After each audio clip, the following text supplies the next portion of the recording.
Good morning, everyone. So, today we are going to be in part two of our 7 different types of narcissist to look out for. Um, and before we go into the one today, because today is going to be about the covert narcissist. Hey, Hummingbird Carver. Um, I want to remind everybody that we started out with talking about a sociopath first. And the reason why I did that is because every one of these 7 types of narcissists are within our, like, the traits and stuff that they have are come from the sociopath. So the sociopath can be at any time one of these 7 types of narcissist. Okay, so last time we talked about the grandiose narcissist. This is the real flashy one, the one who is very charismatic, loves to put on shows, always has a different story. They're very dramatic. Um, and, they're just very obvious. This is going to be the complete opposite of that, okay? So your covert narcissist is going to be, they're so good at what they do, all right, that they're very hard to tell that they are indeed a narcissist, all right. A good example to use would be Chris Watts. So for a lot of people that followed that case, Chris Watts was, in my opinion, a covert narcissist and was really good at it. I think so, Hummingbird. So if you followed that case and you watched a lot of the videos that Shanann had put out, hey, Stephanie Sanders, and felt like in a way that you kind of got an insight of who Chris Watts was, then as we go over what a covert narcissist is, you will really see why everything played out the way it did, why he acted the way he did. I mean, he's just, in my opinion, a perfect example of what a covert narcissist is. So we're going to start out with covert narcissist, or also known as vulnerable narcissist, as they are sometimes called, are emotionally fragile and sensitive to even limited amounts of perceived criticism. They appear highly stressed and worried about numerous concerns. In terms of interpersonal relationships, the covert narcissist will seem shy, reserved.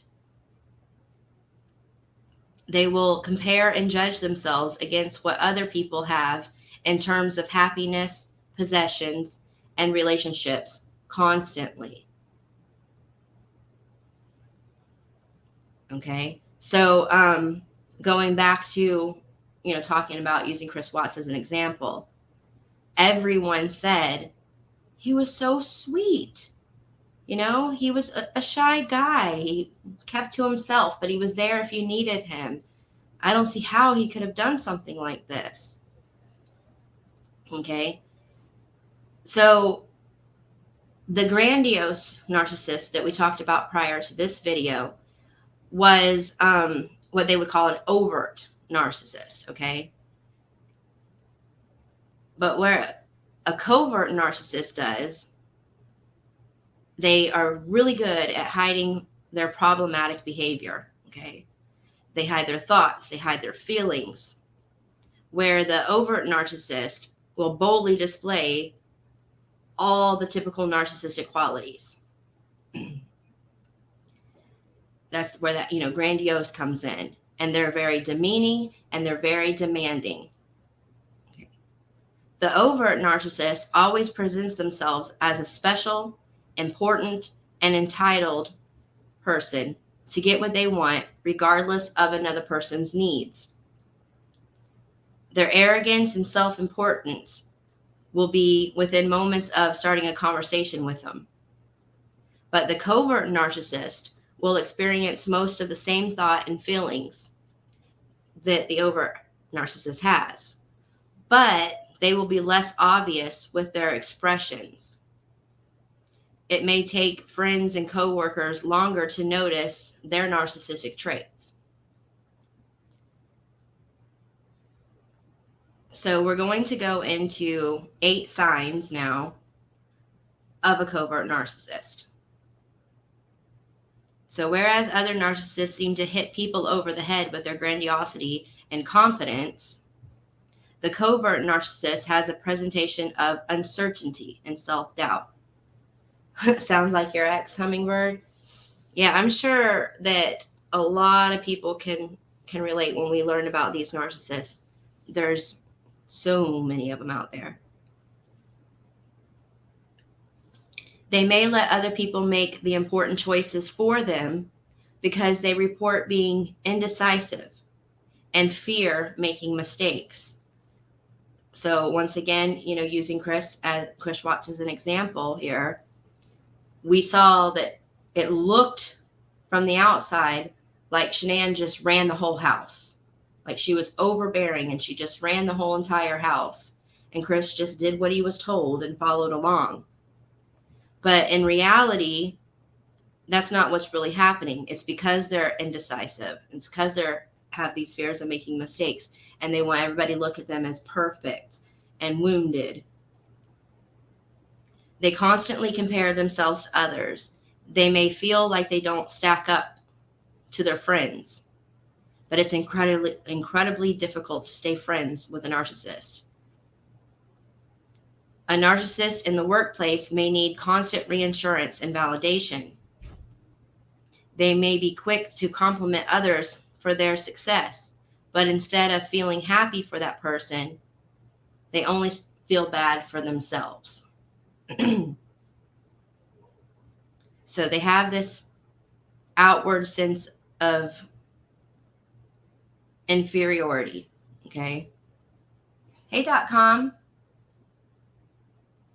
So they're emotionally fragile and they're hypersensitive.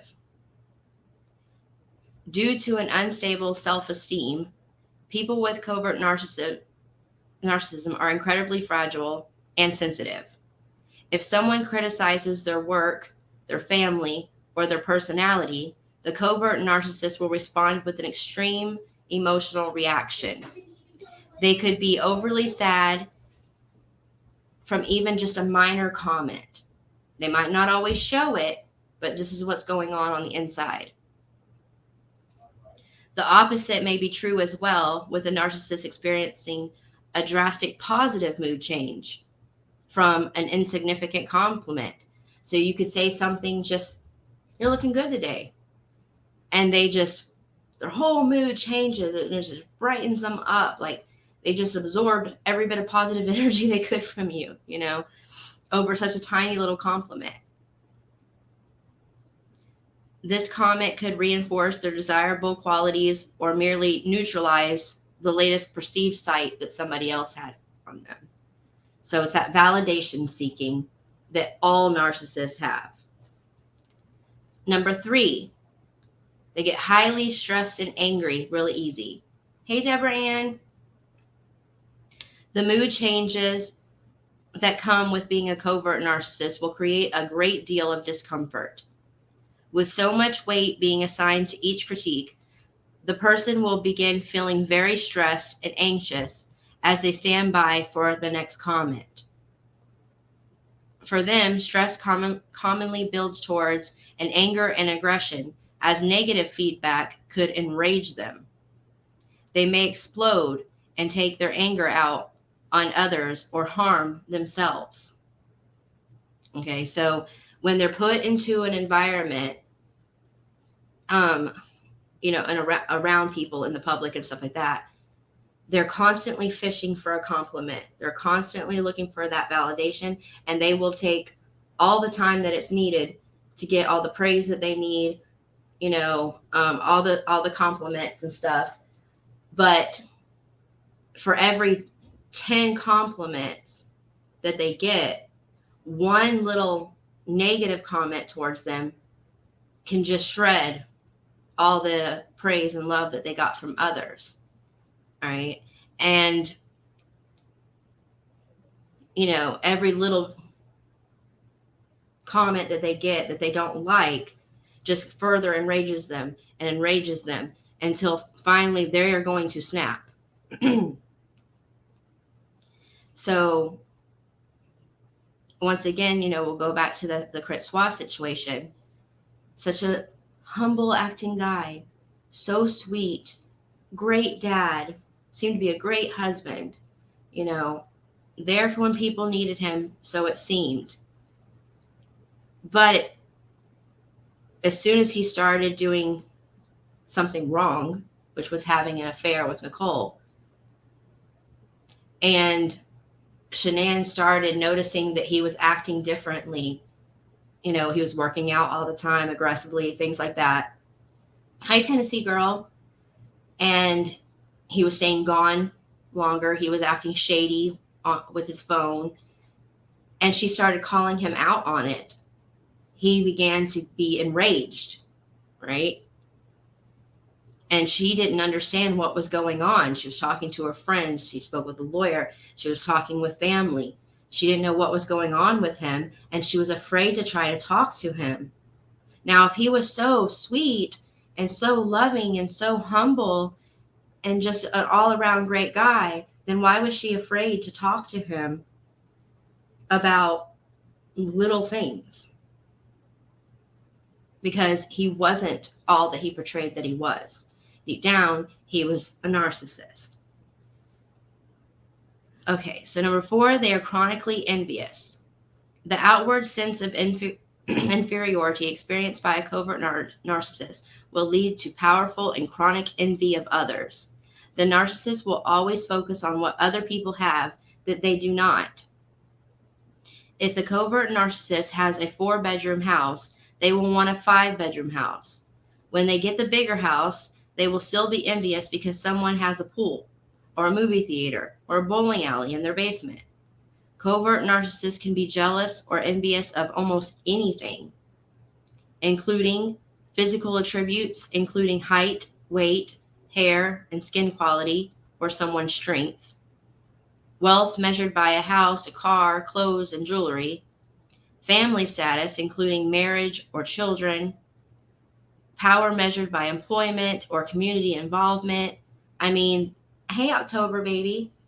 They just get envious, jealous of everything, really. Nothing in life is ever good enough for a covert narcissist.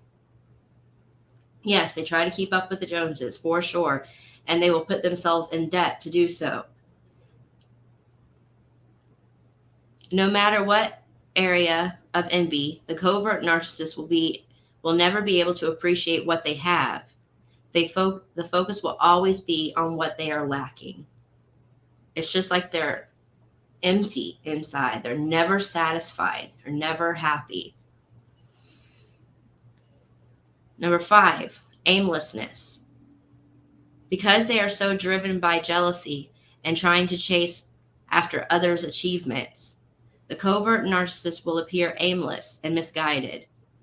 Once they achieve something, they will not stop to celebrate their success for too long. They only look for their next new conquest. Often, the new goal will be disconnected from the previous one. So to the outside observer, the covert narcissist is simply just bouncing from one project or fixation to another with no clear path or plan. All the while, they never feel satisfied or assured in their direction.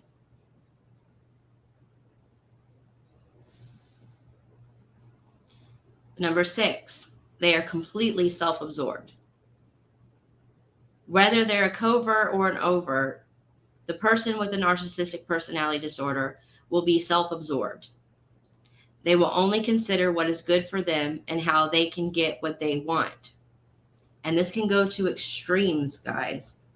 I mean, I've been talking about Chris Watts throughout this whole thing because this just totally reminds me of him. But I mean, look what he did. He decided that he no longer wanted what he had. Grass was greener on the other side. He wanted Nicole. And he killed his pregnant wife and 2 children to have it. mean, he was only thinking about himself.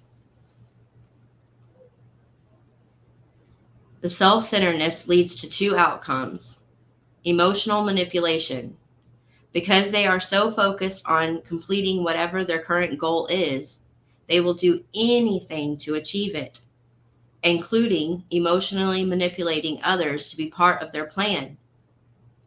With guilt, with threats of violence, and other forms of coercion, they will use others for their personal gain. And two, lack of empathy.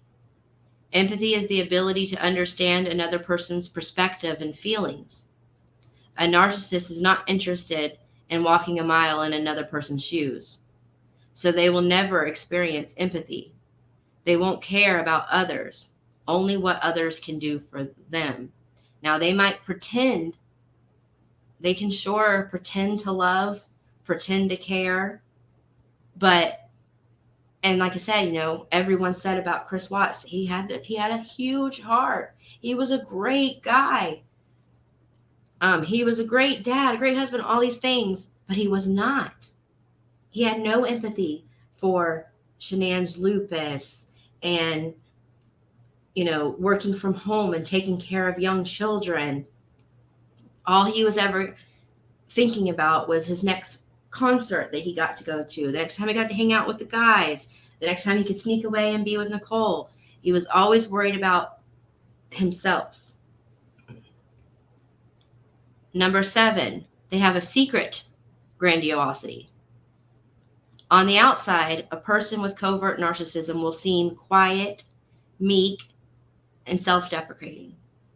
But on the inside, they feel an intense sense that they are superior to others. Despite all of the jealousy, the envy, the overreaction to negative comments, and apparent shyness, the covert narcissist will feel deep down that they are better than everyone else. Instead of engaging with people like the overt narcissist does, though, the covert narcissist will choose to be alone because no one can live up to their high expectations. So the grandiose narcissist, the overt narcissist that we spoke about before, they love their time alone, yes, so they can work up their next plan, come up with their next new story or idea. But then when they're around people, they're just so energetic, so charismatic and in your face, look at me, me, me, me. Where the covert narcissist will go around people for just a short time, talk a good game, act like an incredible, wonderful person, and to where the only impression that people see of them is this great, kind-hearted, sweet person. But they won't stay around for long. They want to be to themselves because inside they just think that they are just so much better than everyone else. And, they're constantly judging. That's another thing. Like, they constantly judge. They're the person who will be so nice to your face, but the entire time they're looking you up and down, like, look at this person's hair. Look at these clothes that they're wearing. Just constantly just judging you while pretending to be your new best friend or something. Number 8.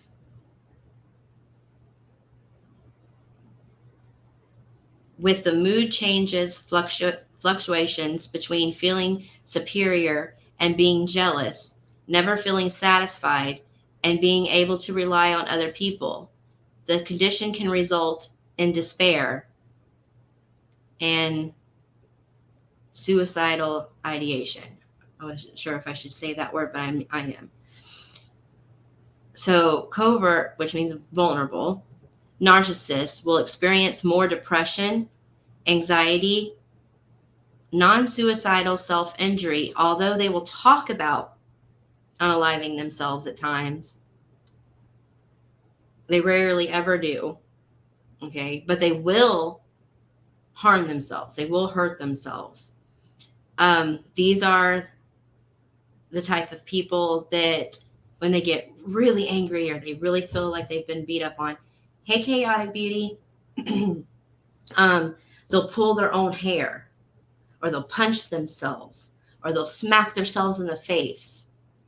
You know, they usually don't, they don't always show this to people. This is usually done behind doors, but it also depends on how far they are pushed. If they're really pushed, then they will act out like this and just shock people, and scare people. People don't know what to think when they see it happen, because here's this so sweet, kind-hearted person who talks such a great talk, and now they're flipping out, and people don't, but they're not usually harming someone else. They're harming themselves.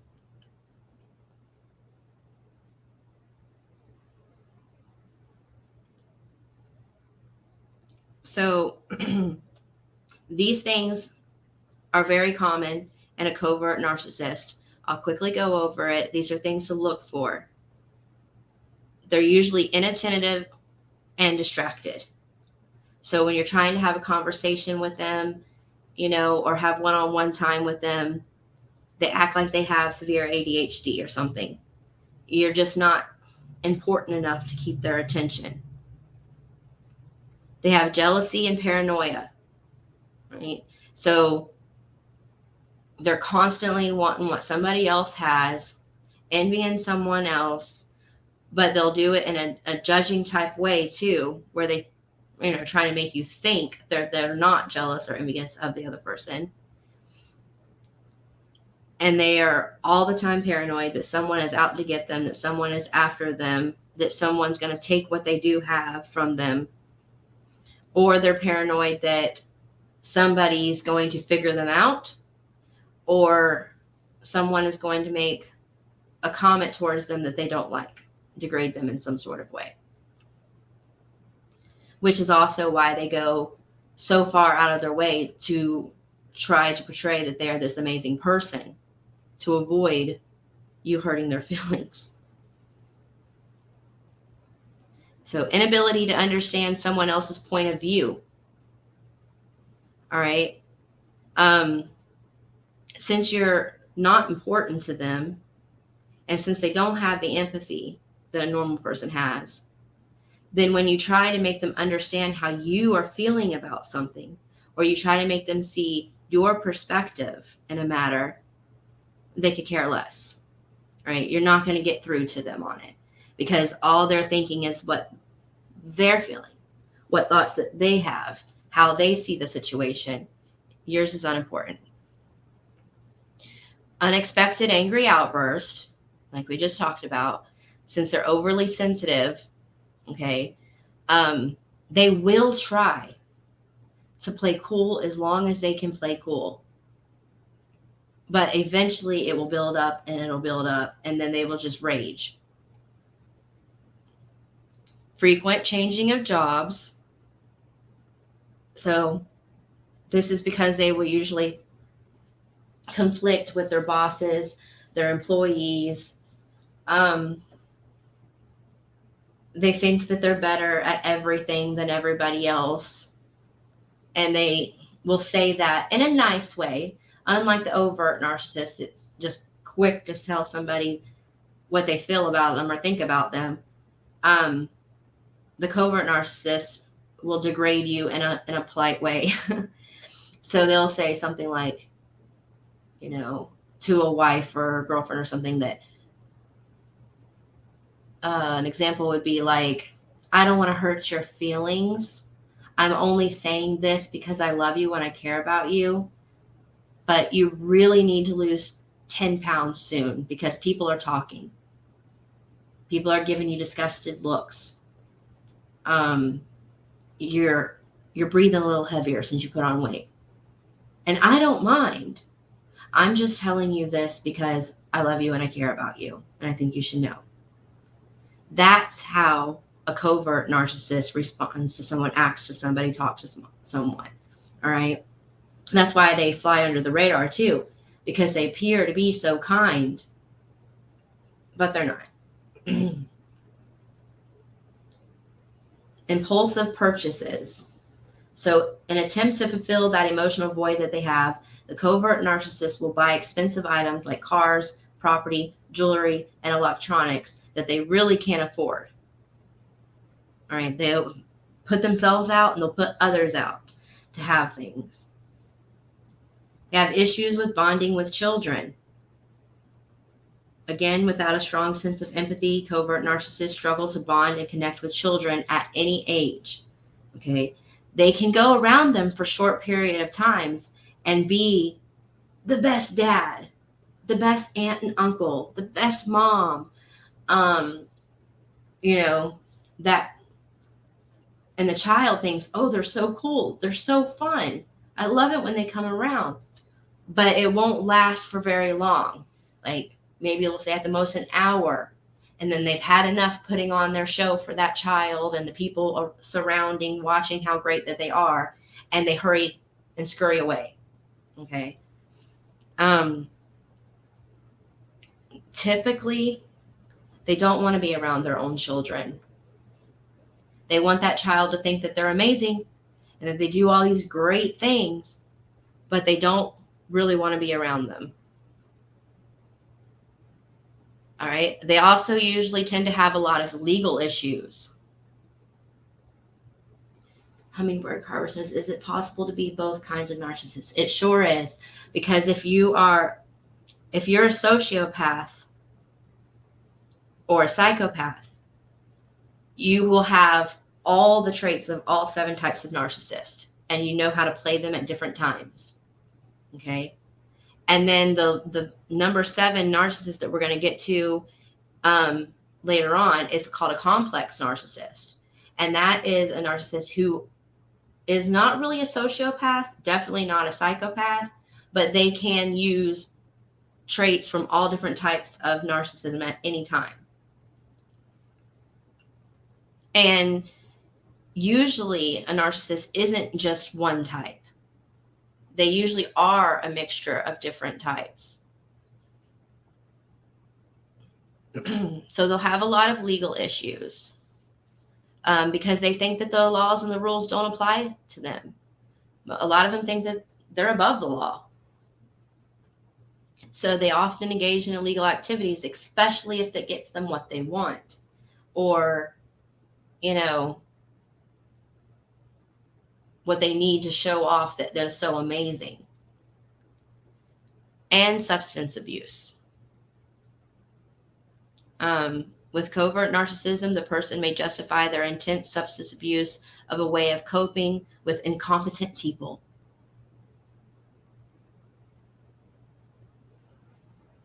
So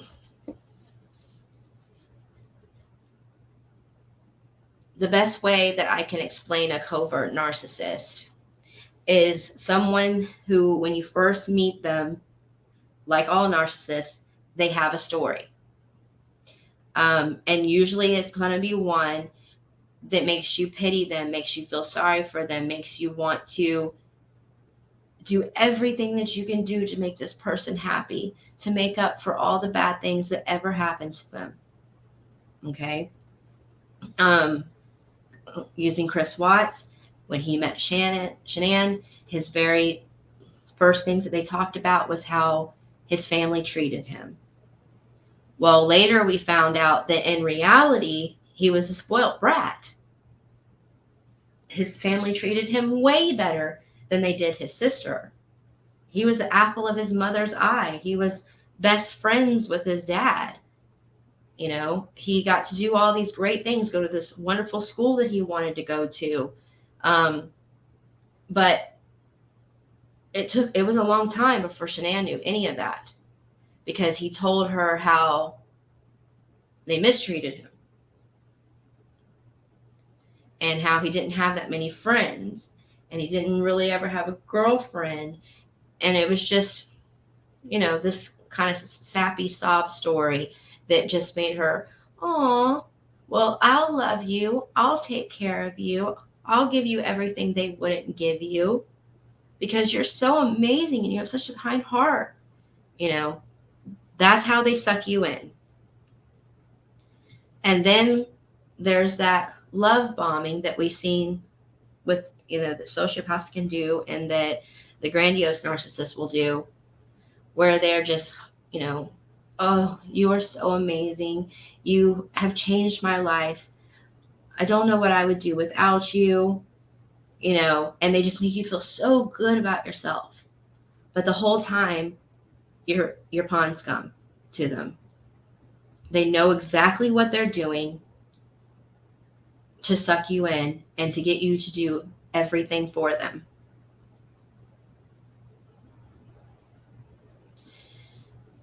So, there's not a whole lot more to say really on the covert narcissist, except for the fact that out of all the 7 types of narcissists, they are the more sly, fly under the radar. If you're not around them for a long period of time, you probably wouldn't know that they're even a narcissist. You've probably met several of them in your life and thought they were just great people, just big-hearted, great people, to the point where if someone was to tell you otherwise, you would not believe it. They're sneaky. But not all of them, of course, turn out to be someone like Chris Watts, who murders his entire family. Most of them are pretty harmless, besides just hurting people's feelings. They're not the ones that are usually going to physically harm someone, physically attack somebody. Everything that they do is kind of subtle. Before we go, does anybody have any questions? I really appreciate you guys all coming and watching this one. I'm trying to keep it a lot shorter than the others. And then, like I said, with a covert narcissist, there's not really a whole lot to say once you've already went over other types.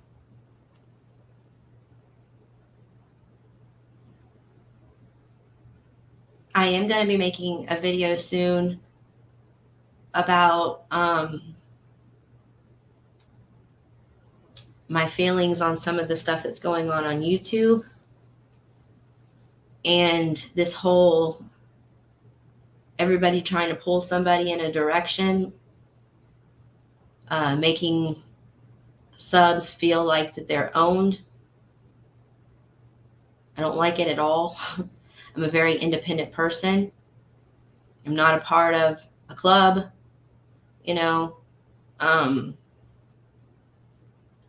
I didn't sign on to be anyone's, minion or something. And here lately I've had this person over here, this person over here, and this person over here saying, you should come this way, come this way. Oh, I don't like this person. Why are you talking with them? I'm currently fighting with this person. Why did I just see you on their panel? And it's so childish. And I've stayed quiet about it, but it's getting to the point where it's just driving me insane. And I'm going to do a video and speak out on it soon. I feel like I could never imagine telling one of my close friends, I don't think you should talk to this person anymore. I don't think you should hang out with this person anymore because I don't really like them, or me and that person isn't getting along. It's none of my business. Thank you, Chaotic Beauty. I don't feel like I own any of my friends. And I have friends from childhood that I consider now as family because I've known them for so many years because I'm getting old. But I just couldn't imagine going to a good friend of mine or one of my best friends that I considered sisters and saying, hey, I just had a fallout with so-and-so, so you can't be friends with them no more. Like bro code or girl code or whatever these people come up with. I would never do that. I would just completely stay out of it. You know, like, you guys, if your friendship is working, that's great. It's not working over here with me and that person, but I'm glad that it's working for you guys. That's how I would be. But YouTube is weird. It's like a whole other world where if you decide that you want to, sub and watch videos to a certain channel and you get involved with the community and they have a fallout with another channel, then it's like they own you or something. And you can't now go over to this other channel or you're this big traitor. That's because you know how to be an authentic person, an adult about things, Alicia. I mean, it's chaotic. It just seems like common sense to me. I can't comprehend to get my mind around it that majority of us on here are adults. Well, I don't know of any children that frequent the community, but saying, like, it just, I don't get it. Like, if I was over, for an example, if I'm over watching your channel, Chaotic, and you start getting into a fight with Cold Truth, you guys have been friends for a while now and everybody knows it, but you have a fallout for some reason. But through you, I started watching Cold Truth and I liked her like you liked her. And I'm getting something out of her videos, that I find interesting. But now you guys have had a fallout. So you say, well, you were here first. You wouldn't even know Cold Truth if it wasn't for me. So I don't want you going to her channel anymore. How petty and ridiculous is that? I don't expect people to be that way who are friends with me, people who watch my videos. Like, I have no leash on you. You do what you want. You watch what you watch. You're friends with who you're friends with. Support whoever you want. It doesn't bother me. There's not a whole lot of people that I really don't like. There's people that, I'm kind of ashamed of the way that they act. People that I find disappointing. But I don't hate anyone. I always try to find the reason why people are the way that they are and try to understand them.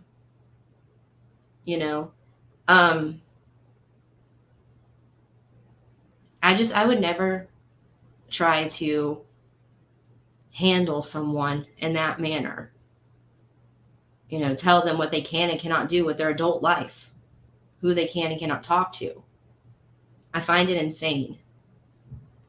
So when I have more time to sit down and think of how to say it in the right way, I'm just going to write my thoughts and feelings down about it. And I'm going to do a video on it and discuss it. But I want to say it in a right way where people understand where I'm coming from. Because when you just kind of spur of the moment say big things like this and talk about things that go on in our community, people get so offended and they take things the wrong way and then they want to turn it back around on you. It's sometimes, no, I'm not even going to say that. I'm not going to say it because that's exactly what I'm talking about. It is childish and petty to say the least. Unless someone is causing actual harm, people have no right to say anything. And even then, it should never be a you have to choose mentality. Right. I mean, there's a few different sides in this community. And each one of them calls the other one a cult, pretty much. But why? It's for these things that I'm talking about right now. Because if one person decides, All right. Well, I was watching this channel for a while and it was interesting, but now I'm kind of growing. I'm changing as a person. It's not so interesting to me anymore. I want to move on and find something that's going to pique my interest like how this used to. Nothing more than that. Just that the person's not getting the same thing out of the channel that they used to get. So they start venturing out to see what maybe someone else has to offer, what they have going on. And then all of a sudden, everyone says, oh my gosh, so and so's over here in this channel. Let's attack them. Let's go after them. They're traitors. They've left us. It's insane. That is cult-like. It totally is. That's a cult-like mentality. And I don't think, I highly doubt there's anything I'm going to say or do to stop that. But I definitely want to vent my frustrations about it. But I'm going to do it in the right way. And I'm going to spend some time on it, really thinking about it, and write it all out and come and do a video about it at a later date. But I need to get back to work. My phone has been over here blowing up. So my lunch break time is pretty much over. I love you all. I thank you so much for listening. I hope you learned something out of these videos. Don't want to waste my time or your time. So I hope it's helping somebody.